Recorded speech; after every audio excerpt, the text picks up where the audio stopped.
Hello dear students. तो आज हम पढ़ेंगे क्लास 7th का चैप्टर नंबर 4 जिसका नाम है सिंपल इक्वेशन। तो सबसे पहले सिंपल इक्वेशन समझने से पहले आपको समझना पड़ेगा कि एक अलजेब्रिक एक्सप्रेशन क्या होता है, उसके बाद वेरिएबल्स क्या होता है, उसके बाद कांस्टेंट क्या होता है, उसके बाद हम आएंगे इक्वेशन में। तो अलजेब्रिक एक्सप्रेशन क्या कहता है? Combination of variables and constant separated by plus and minus. जब हम एक वेरिएबल लेते हैं और एक कांस्टेंट लेते हैं और उनको या तो प्लस या फिर माइनस से जोड़ देते हैं तो हमें एक एक अलजेब्रिक एक्सप्रेशन मिलता है। अब आपको मन में आया हो कि मैम ये वेरिएबल क्या होता है और ये कांस्टेंट क्या होता है। तो चलिए पहले समझते हैं वेरिएबल क्या है और कांस्टेंट क्या है। तो तो ये है whose values always changes। हम अगर आपसे कोई पूछता है कि वेरिएबल क्या है तो आप क्या कहेंगे? Variables are those whose values always changes। For example variable का मतलब होता है अल्फ़ाबेटिकल टर्म्स, जो कि है हमारे ABCD से लेकर के Z तक। तो ये जो कभी जब हम इक्वेशन को हम सॉल्व करेंगे या किसी एक्सप्रेशन को सॉल्व करेंगे तो कभी हमारी जो x है उसकी वैल्यू कभी 1 आएगी, कभी x की वैल्यू 2 आएगी, कभी x की वैल्यू 3 आएगी, कुछ भी आ सकती है। x हमारा जो वेरिएबल है वो कुछ भी हो सकता है। लेकिन जब एक हम कांस्टेंट की बात करते हैं, कांस्टेंट का मतलब क्या है? एकदम मतलब बराबर रहना हमेशा ही। फॉर एग्जांपल 1 है तो 1 ही रहेगा, 2 है तो 2 ही रहेगा। तो variables are those whose value क्या होंगे? हमेशा चेंज होते रहेंगे। पर कांस्टेंट कभी अपने आप को बदलते नहीं है, वो हमेशा एक जैसे ही रहते हैं।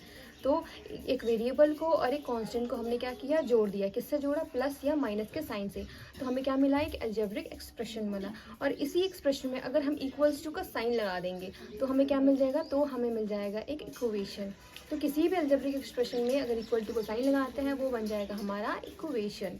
तो यही डिफरेंस है कि अलजेब्रिक एक्सप्रेशन और एक इक्वेशन के बीच में, कि एक अलजेब्रिक एक्सप्रेशन क्या होता है? Combination of variables and constant, और इनके बीच में क्या होता है? प्लस और माइनस का साइन। एक एग्जांपल के तौर पे हम लेते हैं x+2। ये क्या है? हमारा एक अलजेब्रिक एक्सप्रेशन। देखिए वेरिएबल है और साथ में हमारा क्या है? कांस्टेंट है। अब इसी में अगर मैं इक्वल्स टू 0 कर दूं तो ये हमारा बन जाएगा एक इक्वेशन। और ये वेरिएबल इस x की अगर मैं इस 2 को उस साइड शिफ्ट करती हूँ तो x की वैल्यू कितनी आ जाएगी? -2। जब भी इक्वल टू के साइन के उधर जाता है तो हमेशा क्या हो जाता है? वो नेगेटिव, क्योंकि इस साइड वो क्या है? पॉजिटिव है। उधर गए तो हम क्या बन जाएंगे? हम नेगेटिव हो जाएंगे। तो ये x की वैल्यू आ गई। तो x की वैल्यू अभी यहाँ पे 1 है, यहाँ पे -2 आई। अगर मैं यहाँ 1 रखूँगी तो ये क्या आ जाएगा? -1। तो इसीलिए वेरिएबल्स का जो वर्ड वेरिएबल है ना, किससे बना है? एक Greek word that is known as vary. और वेरी का मतलब क्या होता है? चेंजेस। इसलिए वेरिएबल बना। वेरिएबल का मतलब क्या पड़ गया? जो हमेशा बदलते रहे। क्योंकि हमारा जो वेरिएबल है एक ग्रीक वर्ड से बना है जिसका नाम है very. Very means what? Change. और वो हमेशा इसीलिए कि वेरिएबल इसको नाम दिया गया बिकॉज ये बार बार क्या होते रहते हैं? चेंज होते रहते हैं। कभी एक्स की वैल्यू 1 होती है, कभी 2 होती है, कुछ भी हो सकती है अकॉर्डिंग टू द इक्वेशन, जो इक्वेशन आपको मिला है।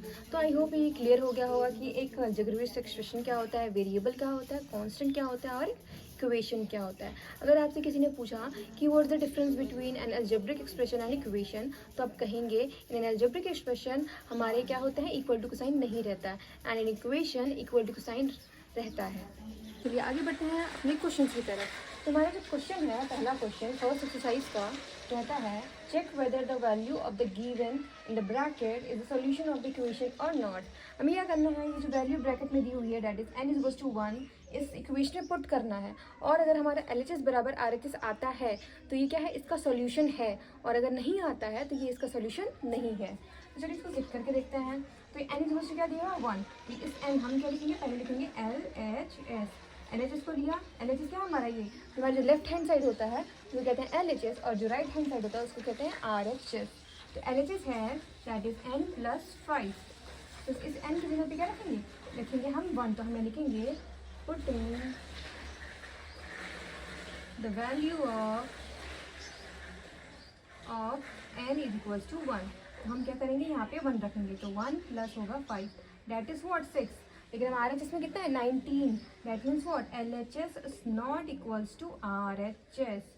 तो हेंस क्या हो जाएगा? The value is not the solution of the equation. आप लिखेंगे hence the value is not the solution. अभी हम दूसरा क्वेश्चन देखते हैं। अब इस क्वेश्चन में क्या दिया हुआ है? n is to what? -2। तो अगेन हम LHS लेके चलेंगे दैट इज 7n+5।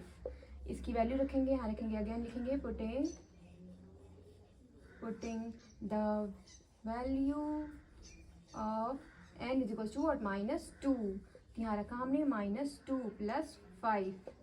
7 2 से कितना होता है, 7 2 से होता है हमारा 14, बट यहाँ माइनस है तो -14 + 5।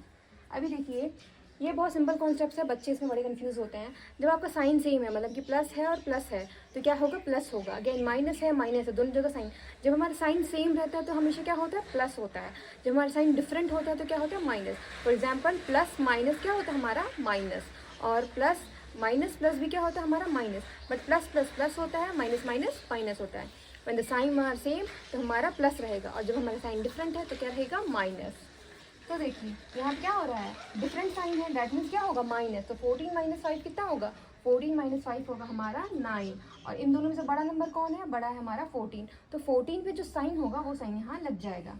तो हमारा आया है LHS की value that is -9, but RHS दिया हुआ है 19। That means what, LHS is not equals to what, RHS। अब LHS और RHS बराबर नहीं है, hence the value is not the solution of the equation. बढ़ते हैं, तो अब हमें क्या दिया हुआ क्वेश्चन में, that right the equation for the statement. हमें स्टेटमेंट दिया हुआ है और हमें लिखना है, इसका इक्वेशन फॉर्म करना है। हमें इक्वेशन को सॉल्व नहीं करना, हमें बस इक्वेशन बनाना है। तो क्वेश्चन है हमारा, the sum of numbers 4 and x is 9। तो उसमें क्या गया है, सम मीन्स व्हाट, प्लस का साइन, और किसके बीच में, sum of what, numbers 4 and x। तो मतलब क्या होगा ये हमारा 4 + x, 4 + x इज 9। इज 9 मतलब ये क्या, इसका मतलब क्या है, इक्वल टू का साइन, दैट इज 9। तो बस इतना ही करना है हमें। तो अगेन हम समझते हैं, the sum of numbers 4 and x। Sum of number 4 and x means what, 4 + x is 9। Is 9 का मतलब क्या होता है, इक्वल्स टू 9। आगे नेक्स्ट हमारा क्वेश्चन है क्या, इफ यू ऐड, अगर मैं ऐड करती हूँ कितना, 3, मैं 3 को प्लस कर रही हूँ किसके साथ, 2, 1/3 of z। 1/3 means what, 1/3 of z, 1/3 of z के साथ वी गेट 30। तो हमने क्या किया, 3 को जोड़ा, 3 को जोड़ा किसमें, 1/3 में। 3 को जोड़ा 1/3, 1/3/1 मतलब कि 1/3 ऑफ z, मतलब कि z के 1/3 में 3 को सम किया तो हमें क्या मिला, we get what, we get 30।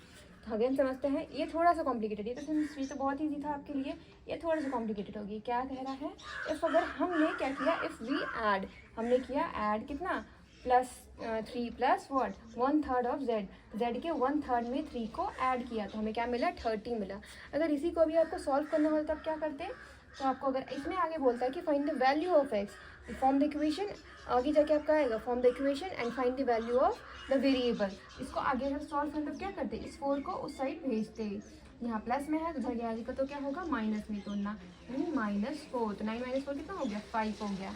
अभी जब हम इससे सॉल्व करते तो कैसे करते, 1/3 z, 3 उस साइड जाएगा तो क्या हो जाएगा, 30/3, 30 सॉरी, तो प्लस में था उधर गया तो माइनस, तो 30 - 3 कितना होगा, 27।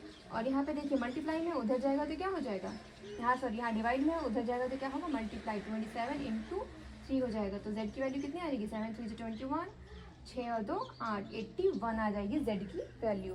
बट सिंस इस इक्वेशन, इस क्वेश्चन में क्या गया था, सिर्फ और सिर्फ आपको इक्वेशन फॉर्म करने के लिए बोला था। ये सॉल्व करने वाला हम आगे करेंगे। पर आगे बढ़ते हैं, हमने अभी इसके पहले क्या किया, एक स्टेटमेंट दिया हुआ था, उसको हमने क्या किया, इक्वेशन के फॉर्म में बनाया। अभी हमारा एक इक्वेशन दिया हुआ, अब आपको स्टेटमेंट के फॉर्म में बनाना है। तो देखिए क्या किया है, 2 नंबर्स को जोड़ा है, तो हम क्या करेंगे, ऐड 2 नंबर्स p and 4 और इक्वल्स टू क्या दिया, 14। तो हम क्या लिखेंगे उसके आगे, add 2 numbers 3 p and 4 we get, हमें क्या मिल रहा है, हमें मिल रहा है दैट इज 15। तो हम लिखेंगे ऐड, क्योंकि यहाँ पे ऐड हो रहा है, ऐड 2 नंबर्स, क्योंकि 2 नंबर्स है हमारे, 2 नंबर्स p and 4 को ऐड किया, हमें क्या मिला, वी गेट 15। अभी दूसरा क्वेश्चन है, 2m = 7। जब हमारा मल्टीप्लिकेशन रहता है ना तो हम क्या करते हैं, 2 टाइम्स 4 टाइम्स ऐसे करते हैं। तो 2m है तो क्या लिखेंगे, 2 टाइम्स ऑफ वेरिएबल जो है हमारा that is m, 2 times of m is 7, क्योंकि = 7 दिया हुआ है। तो 2 टाइम्स ऑफ m इज 7। अगर यहाँ 3m होता तो क्या लिखते, 3 टाइम्स। अगर ये 5 होता तो 5 टाइम्स। और यहाँ पे क्या है, प्लस था, ऐड था। अगर यहाँ माइनस होता तो क्या होता, सब्सट्रैक्ट दिस फ्रॉम दिस, जिससे सब्सट्रैक्ट जो पहला नंबर होगा उसको बाद में लिखेंगे, फ्रॉम दिस लिखेंगे। और आगे बढ़ते हैं। तो नेक्स्ट क्वेश्चन है हमारा सॉल्व द इक्वेशन। ये जो इक्वेशन दिया हुआ है इसको सॉल्व करके जो वेरिएबल है उनकी आपको वैल्यू फाइंड करनी है। तो हमारा इक्वेशन है 10p + 10 = what 100। तो देखिए सबसे पहले क्या करेंगे, जो नॉर्मल नंबर जिसमें कोई भी वेरिएबल नहीं उनको उधर शिफ्ट करेंगे। तो हम क्या करेंगे, हम लिखेंगे 10p, इधर प्लस में उधर जाएगा तो क्या हो जाएगा माइनस, 100 माइनस होगा हमारा 10, तो 100 - 10 होगा, आएगा हमारा 90। अब ये जो मल्टीप्लिकेशन में उधर से शिफ्ट होगा तो क्या होगा, डिवीजन में आ जाएगा। तो 90/10, 0 से 0 कैंसिल, तो p की वैल्यू आ गई आपकी 90। तो अब यहाँ पे देखिए, अब यहाँ पे क्या है, ये डिवाइड में है तो उस साइड जाएगा तो क्या होगा, उस साइड जाएगा तो मल्टीप्लाई होगा, तो 6 × हो गया हमारा 4। नाउ ये जो है मल्टीप्लिकेशन में, उस साइड जाएगा तो क्या होगा, हो जाएगा ये डिवाइड में। तो ये कैंसिल होगा कितने बार में, 2 बार में। 4 2 से कितना आया, 8 आया। तो आई होप ये आपको समझ में आ गया होगा। तो अब हम आ गए हैं अपने इस चैप्टर के बहुत ही इंपॉर्टेंट टॉपिक के ऊपर, जो कि है हमारा वर्ड प्रॉब्लम्स। तो चलिए देखिए, इसे कहते हैं क्या, क्वेश्चन कहता है हमारा Lakshmi father is 49 years old. Lakshmi है कोई, उसकी पिताश्री हैं जो कि हैं कितने, 49 ईयर्स के। उसके बाद कहता है he is 4 years older than 3 times Lakshmi's age. अभी देखिए आपको क्या करना है, इसमें ना किसको एक्स लेना है, इसमें बहुत कन्फ्यूजन होता है। तो जिससे कंपेयर किया जाए उसको क्या कहेंगे, एक्स मानेंगे। तो लक्ष्मी के जो फादर है उसको कंपेयर कर रहे हैं किससे, लक्ष्मी के एज से। तो लक्ष्मी को क्या मानेंगे, लक्ष्मी को मानेंगे एक्स। हम लिखेंगे that Lakshmi age be x. Lakshmi से कंपेयर कर रहे हैं इसलिए लक्ष्मी की एज क्या हो जा रही है, एक्स हो जा रही है। आगे क्या लिखा है, he is 4 years older. Older में मतलब कि क्या होगा, प्लस होगा, और यंगर का लिखा जाएगा तो क्या कहेंगे, हम माइनस करेंगे। तो 4 year older than 3 times the Lakshmi age. Lakshmi की एज को क्या माने हमने, एक्स माना, तो 3 टाइम्स बोला गया तो क्या हो जाएगा, 3x हो जाएगा।